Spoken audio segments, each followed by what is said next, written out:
रूठी रानी को है मनाना, इसलिए प्रभात गा रहा है गाना। अब आगे क्या होने वाला है, जिसने उपन्यास सुना उसने जाना।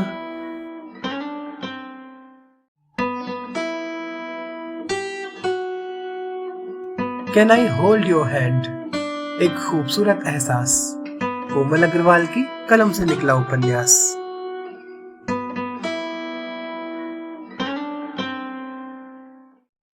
नमस्कार दोस्तों, मैं हूँ कोमल अग्रवाल और आपके लिए लेकर आई हूँ can I hold your hand, एक खूबसूरत एहसास का 92वां भाग।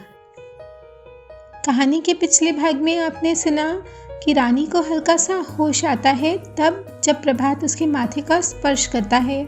सभी को आशा बंधती है और प्रभात को रानी का ख्याल रखने के लिए कहा जाता है।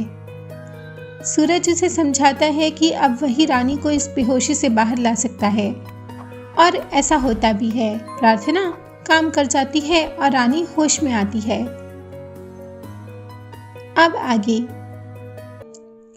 डॉक्टर की कई बातों से सूरज और प्रशांत भली भांति समझ गए थे कि अब रानी को समझाना उनके लिए बहुत मुश्किल होने वाला है।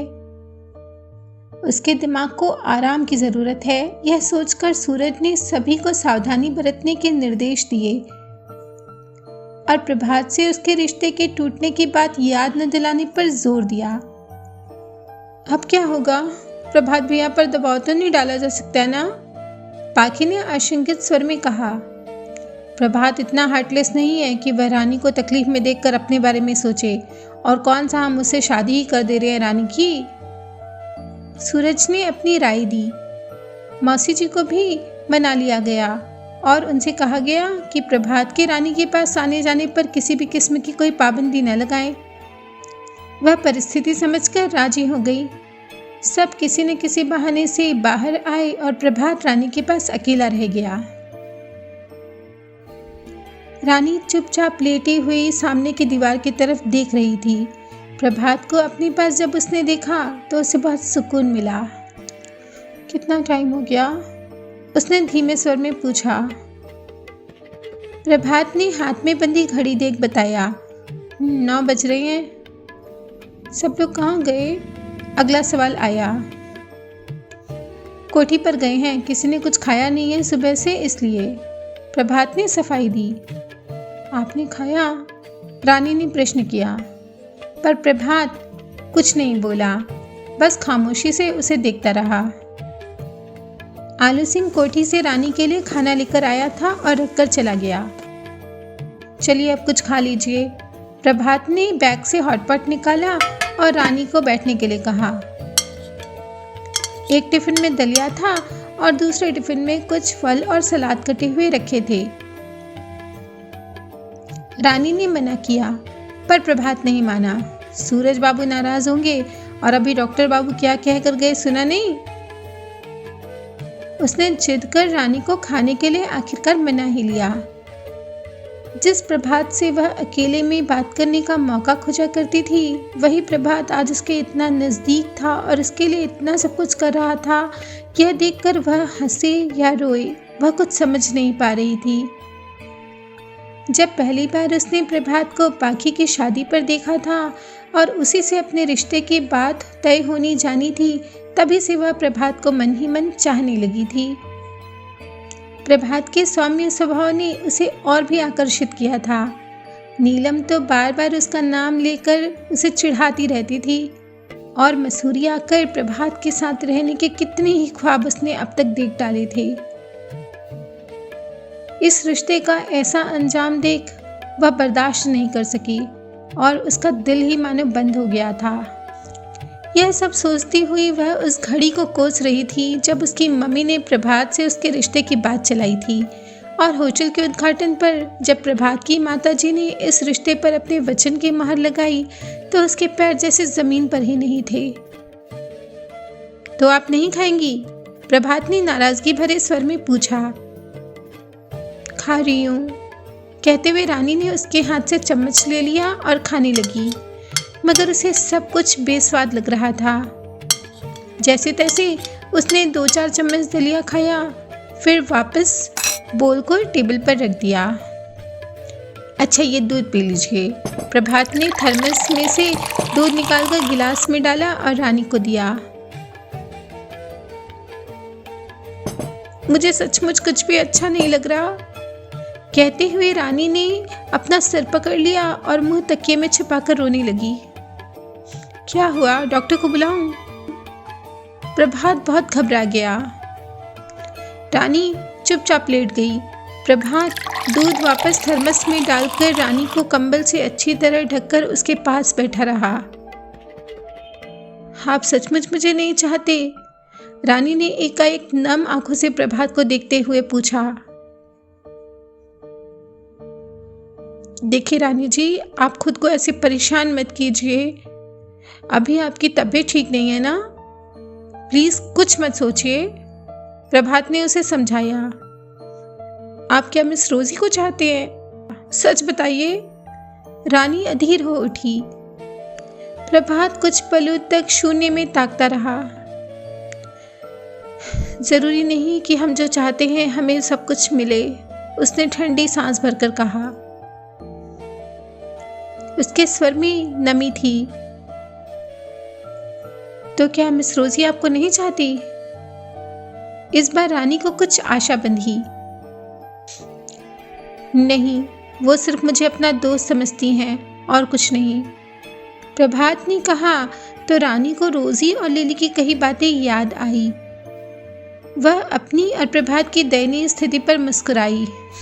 तो हम दोनों एक ही कश्ती के मुसाफिर हैं, कहते हुए उसने करवट बदली और आंखें मूंद ली। कुछ पलों बाद पाखी ने कमरे में प्रवेश किया। सो गई क्या? उसने फुसफुसाकर प्रभात से पूछा। अभी 10 मिनट हुए, प्रभात ने जवाब दिया और फिर दोनों कमरे से बाहर आए। खाना खाया उसने? नाम मात्र का। सूरज भी तब तक गाड़ी पार्क करके आ गया था।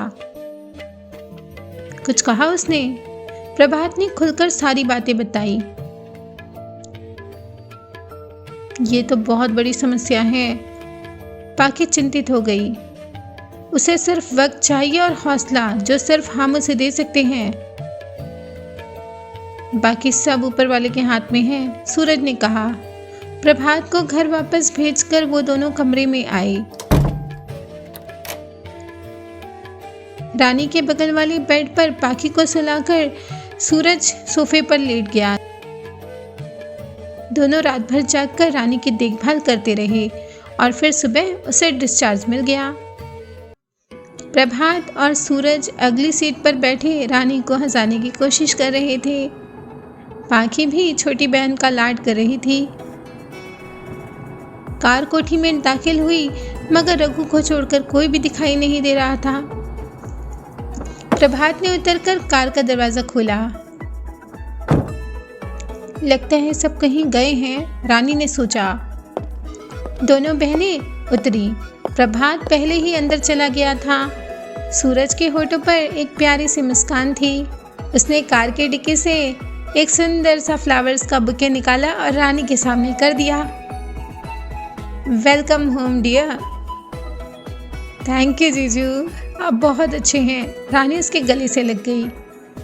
अब चलो अंदर, पाखी ने कहा। बाकी सब कहाँ हैं? वो पूछने लगी। हॉल की सभी खिड़कियों पर पर्दा पड़ा हुआ था और रोशनियां बुझी हुई थी। पाखी ने पुकारा, अरे काकी माँ, ये सब कहाँ गए और इतना अंधेरा क्यों है? सूरज और पाखी ने प्लान के मुताबिक शोर मचाना शुरू किया। तभी किसी ने पीछे से आकर रानी की दोनों आंखों पर हथेलियां रख दी। कौन? रानी बुदबुदाई। उसी पल सब बाहर आए और रोशनियां जगमगाने लगी और म्यूजिक भी बजने लगा। नीलम ने रानी की पलकों पर से अपनी हथेलियां हटाई और रानी ने आश्चर्य से सबको देखा जो उसका वेलकम कर रहे थे। गेट वेल सून और वेलकम होम के कार्ड्स से सजा उसकी तस्वीरों का कोलाज दीवार पर सामने लगा हुआ था और जश्न वाली सिचुएशन शो कर रहा था। बैलून्स और फ्लावर्स की तो भरमार लग गई थी। मौसी ने सब देखा और फूली नहीं समाई। काकी के साथ मिलकर उन्होंने रानी की नज़र उतारी। कैलाशिया और झुमकी उसे नज़र का धागा और ताबीज बांध रही थी। अरे मुझे कुछ नहीं हुआ, मैं बिल्कुल ठीक हूँ, रानी ने कहा। नीलम उसके गले से लगकर रो पड़ी। आपने तो हमें डरा ही दिया था रानी दीदी, अब फाइन लगेगा आपके ऊपर। एक गाना गाना होगा। मंजीत नीलम के पीछे पीछे रानी के पास आया। रोजी और लिली फ्रांसिस के साथ फ्लावर्स का बुके लिए अंदर आई तो रानी के दिमाग में पिछले दिन की घटना घूमने लगी। सूरज ने परिस्थिति संभाली। ये स्पेशली तुम्हीं से मीट करने के लिए आई है रानी, कल से तुम्हारे लिए चर्च में कैंडल जला रही हैं। रानी को यह जानकर अपने बुरे बर्ताव पर बहुत अफसोस हुआ। आई एम सॉरी, उसने भरे गले से कहा। प्रभात गिटार बजाने लगा। रानी ने उसे गिटार बजाते देखा तो उसकी खुशी से आंखें भर आई। ये सब मुझे इतना चाहते हैं और मैं सिर्फ अपने बारे में ही सोच रही हूँ, उसने खुद को फटकारा। चलो गाना गाओ रानी, प्रशांत बोला। नहीं भैया, मुझसे नहीं होगा, आप लोग गाइए ना, उसने उदास स्वर में कहा। सूरज ने प्रभात को गाना गाने के लिए कहा। उसने एक गाने की धुन बजाई। स्ट्रिंग्स की मधुर ध्वनि सबके कानों में रस घोलने लगी। रानी चमत्कृत से प्रभात को देखे जा रही थी।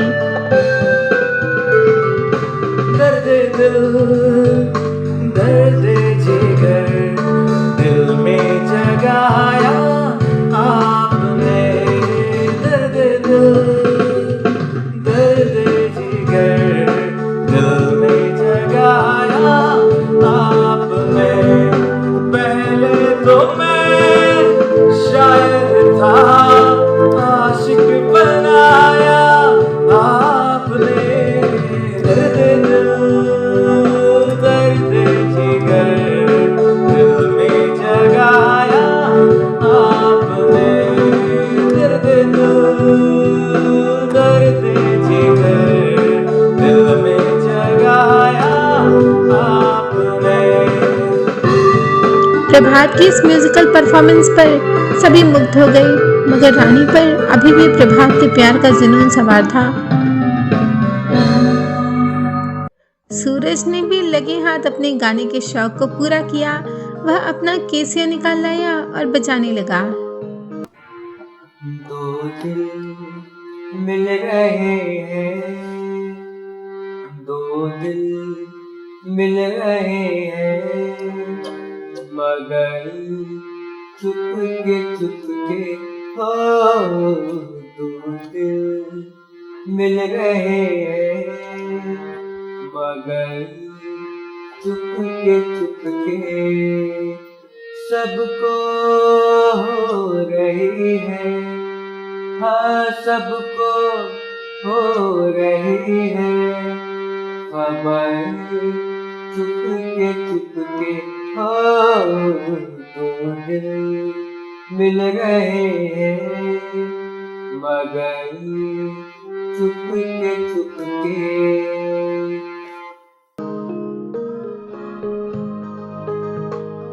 मेरे लिए भी कुछ बजाइए ना, पाखी ने रिक्वेस्ट की। सूरज म्यूजिक प्ले करने लगा और पाखी उस पर गाने लगी।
रानी सम्मोहित से प्रभात को गिटार बजाते और सबको गाते हुए देख रही थी। धन बजने लगी। अब की हरीश ने पहचान कर गाया। किसी के मुस्कुराहटों पे हो निसार, किसी का दर्द मिल सके तो दे उधार, किसी के वास्ते हो तेरे दिल में प्यार, जीना इसी का नाम है। किसी की मुस्कुराहटों पे हो निसार, किसी का दर्द मिल सके तो दे उधार, किसी के वास्ते हो तेरे दिल में प्यार, जीना इसी का नाम है। That is so sweet. Lily ने कमेंट किया। अब आप गाइए मिस लिली, प्रभात बोला। हमारे बीच इतनी कमाल के सिंगर हैं, कुछ तो गाना ही होगा, सूरज ने अनाउंस किया। लिली ने म्यूजिक प्ले किया और फिर गाने लगी।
सब उसके गाने में खो गए थे। उसने गाना बंद किया तो फ्रांसिस बोला, अब कौन गाएगा? जिसको अगला धुन आएगा वो गाएगा। हरीश ने उसकी नकल की। सूरज दूसरी धुन बजाने लगा तो मंजीत ने पहचाना और वह नीलम को देखकर गाने लगा।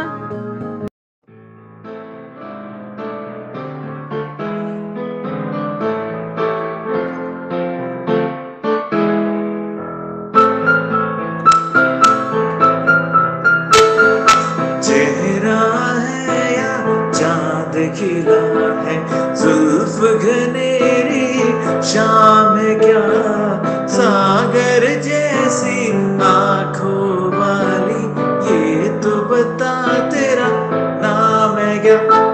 चेहरा है या चांद खिला है जुल्फ घनेरी शाम क्या, सागर जैसी आंखों वाली, ये तो बता तेरा नाम है क्या?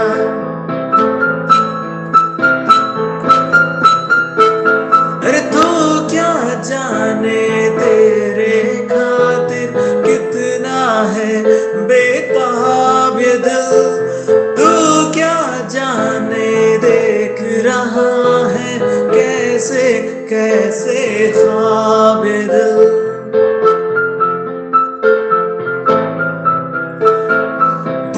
कहता है शोर नहीं हूँ, खामोशी के पहले हूँ, इस दुनिया में कोई नहीं हो, हम दोनों ही अकेले हो।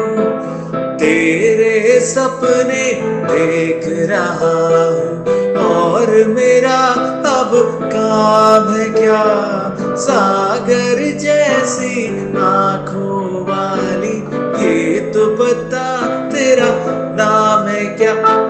चेहरा है या चांद खिला है घनेरी शाम है क्या, सागर जैसी आंखों वाली, ये तो बता तेरा नाम है क्या।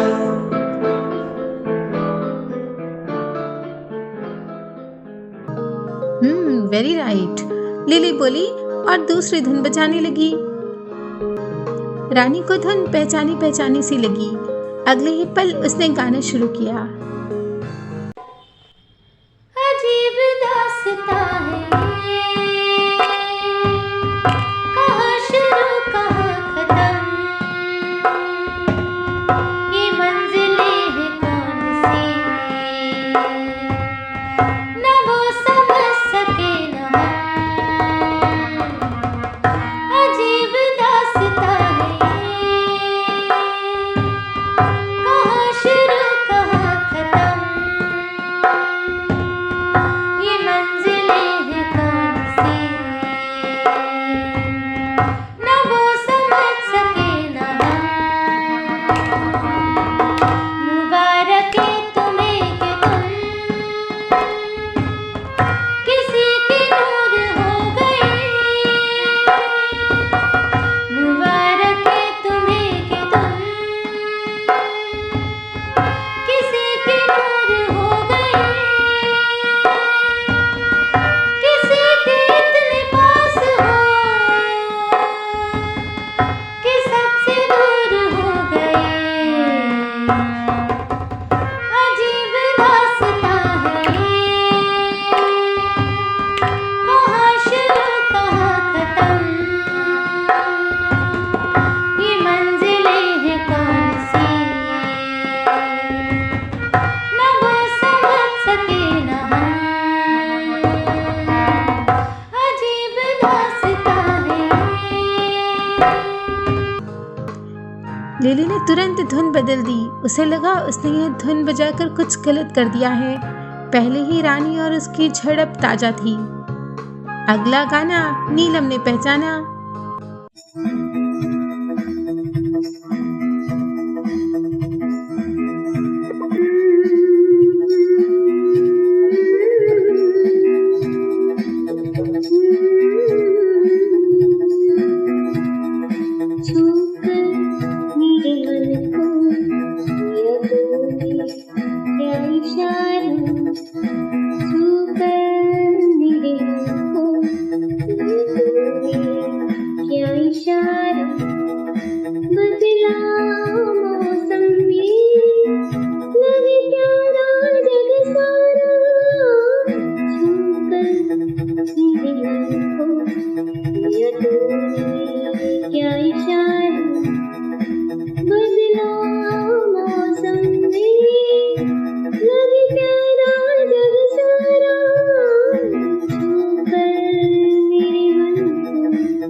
माहौल में थोड़ा परिवर्तन हुआ तो प्रीत ने फरमाइश की, वो बजाओ ना, तू है वही। तू है वही दिल में जिसे अपना कहा, तू है जहाँ बेवफा हमको ये जीत तेरे बिन है सजा।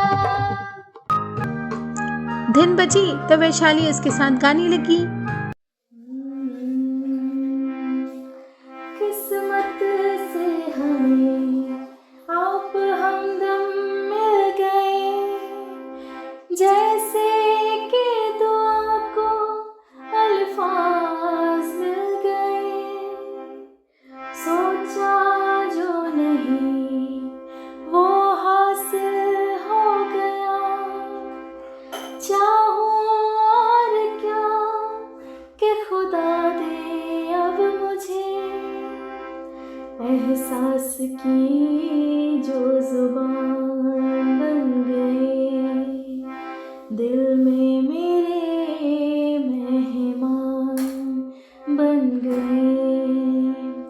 आपकी तारीफ में क्या कहें, आप हमारी जान बन गए।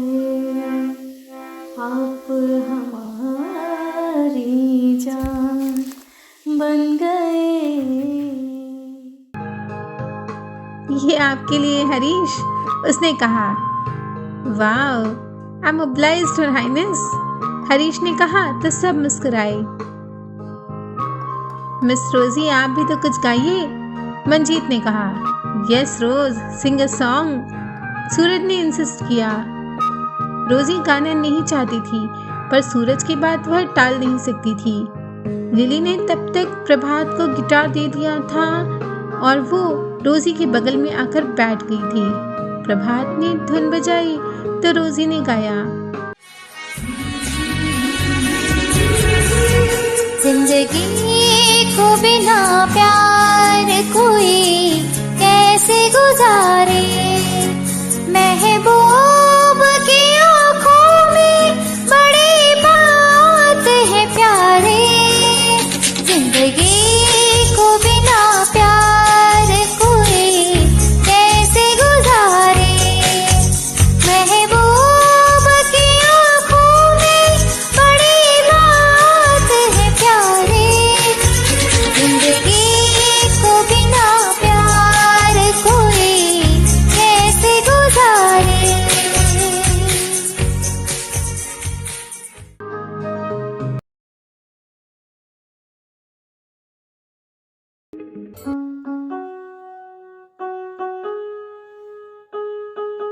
रानी रोजी और प्रभात को देखती जाने क्या सोचने लगी थी। पाखी ने सूरज को इशारे से बताया तो सूरज आकर रानी के पास बैठकर उसे गुदगुदी करने लगा। क्या जीजू, वह बोली, लगता है पेट में चूहे दौड़ रहे हैं। पाखी, इसे कुछ खिलाओ। एक और गाना, रानी ने कहा। सूरज ने प्रभात को देखा। अब तुम ही गाओ, हमारा कोटा तो पूरा हो गया है। वैसे भी शादी के बाद गाना नहीं खाना याद आता है। सो अनरोमांटिक जीजू, आपसे ये उम्मीद नहीं थी, वैशाली ने कहा। प्रभात गाने लगा। आती रहेंगी बहारें, हो जाती रहेंगी बहारें, दिल की नजर से दुनिया को देखो, दुनिया सदा ही हंसी है। हो आती रहेंगी बहारें, हो जाती रहेंगी बहारें, हम जो मिले हैं तो दिल को यकीन है, धरती पे स्वर्ग जो है तो यही है। हम जो मिले हैं तो दिल को यकीन है, धरती पे स्वर्ग जो है तो यही है। भूले से भी हम आए ना वहाँ, प्यार है जहाँ बंदगी हो। आती रहेंगी बहारें, हो जाती रहेंगी बहारें, दिल की नजर से दुनिया को देखो, दुनिया सदा ही हंसी है। आती रहेंगी बहारें, हो जाती रहेंगी बहारें। गाने बजाने का प्रोग्राम खत्म हुआ तो सबके लिए नाश्ता लगा। अब सब काकी और मौसी जी के हाथ के बनाए गए दाल बड़ों को मजे से खा रहे थे। रानी के लिए बने थे हेल्दी ओट्स। सूरज और पाखी उसे मनुहार कर खिला रहे थे। इतनी केयर पाकर तो रानी अपना सारा दर्द भूल गई थी। उसने सूरज से धीरे से कहा, आई एम सॉरी जीजू, मैंने आप लोगों को कितना तंग किया ना। पगली, तुझे किसने कहा कि हम तंग हैं? पाखी बोली।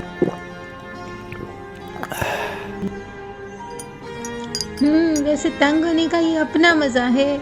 हरीश ने पाखी की बात सुन ली और बोला, किसी महान दार्शनिक ने कहा है कि तंग करने से ही होती है बड़ी बड़ी जंग। और ये महान दार्शनिक कौन है? रानी ने मासूमियत से पूछा। इनके सिवा और कौन हो सकता है? प्रशांत ने हरीश की तरफ इशारा किया। इसलिए तो कहते हैं कि सारी खुदाई एक तरफ और देहरादून वालियों का भाई एक तरफ।